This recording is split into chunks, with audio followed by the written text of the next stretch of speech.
उत्तराखंड कांग्रेस के वरिष्ठ नेता व नेता प्रतिपक्ष यशपाल आर्य आज अल्मोड़ा दौरे पर पहुंचे। इस दौरान उन्होंने यूकेएसएससी घोटाला, महिला आरक्षण, अंकिता हत्याकांड समेत अल्मोड़ा में हुए दलित नेता जगदीश हत्याकांड को लेकर सरकार को जमकर घेरा। यशपाल आर्य ने कहा कि वह सरकार से मांग करते हैं कि इन तमाम मसलों को लेकर सरकार 2 दिन का विशेष सत्र बुलाए ताकि इन मुद्दों पर चर्चा की जा सके। यशपाल आर्य ने मीडिया से मुखातिब होते हुए कहा कि कांग्रेस लगातार बेरोजगार युवाओं की हक की लड़ाई मजबूती के साथ लड़ रही है। हमारा कहना है कि यूकेएसएससी घोटालों में अब तक पकड़ में आए हाकम समेत अन्य आरोपियों के पीछे आखिर कौन खड़ा है, वो बेनकाब होना चाहिए। हमें इस मामले की जांच के लिए गठित एसआईटी पर भी बिल्कुल विश्वास नहीं है, इसलिए हम चाहते हैं कि हाईकोर्ट के न्यायाधीश की निगरानी में सीबीआई इस मामले की जांच करे। उन्होंने कहा कि कांग्रेस सरकार में 2004 में महिलाओं के लिए 20% आरक्षण की व्यवस्था की गई थी, जिसको 2006 में बढ़ाकर 30% किया गया, लेकिन वर्तमान सरकार के न्यायालय में लचर पैरवी के कारण महिलाओं से 30% क्षैतिज आरक्षण का अधिकार छिन गया है।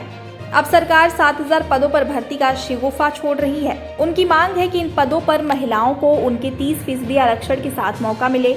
वहीं उन्होंने अंकिता हत्याकांड, दलित नेता जगदीश हत्याकांड समेत उत्तरकाशी में हुए दलित लड़की से दुराचार मामले में भी सरकार पर जमकर निशाना साधा।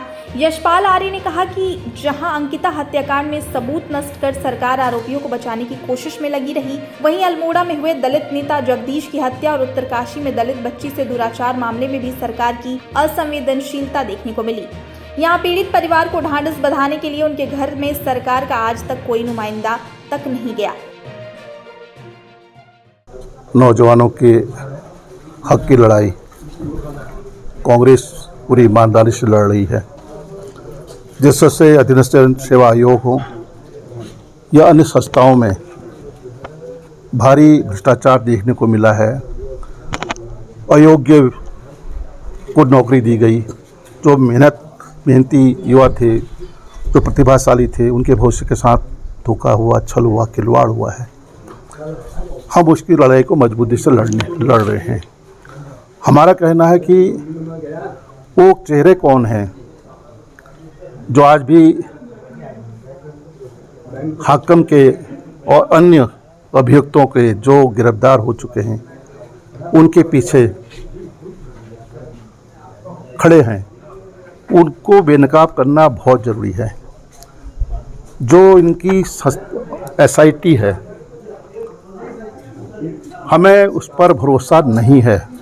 यहाँ के युवाओं ने, यहाँ के सामाजिक संगठनों ने, कांग्रेस ने पुरजोर तरीके से कहा है, अगर न्याय देना है, अगर उनको बेनकाब करना है, उनको सज़ा देनी है, उनके गुनाहों को उजागर करना है, तो निश्चित रूप से इसकी जांच माननीय उच्च न्यायालय के माननीय न्यायाधीश की निगरानी में सीबीआई करे। इसके लिए राज्य सरकार संस्कृतिकरण देने के लिए क्यों टालमटोल कर रही है? अगर ये ईमानदार सरकार है तो सीबीआई जांच से क्यों परहेज कर रही है? हमारा प्रश्न ये है। दूसरा हमारा है, जो 2004 में जो हमारी बहनों को सरकारी सेवाओं में या अन्य सेवाओं में 20% क्षैतिज आरक्षण 2004 में और 2006 में 30% क्षैतिज आरक्षण की व्यवस्था की गई थी। और वर्तमान सरकार की लचर कानूनी पैरोकारी की वजह से उस पर माननीय उच्च न्यायालय द्वारा रोक लगा दी गई है।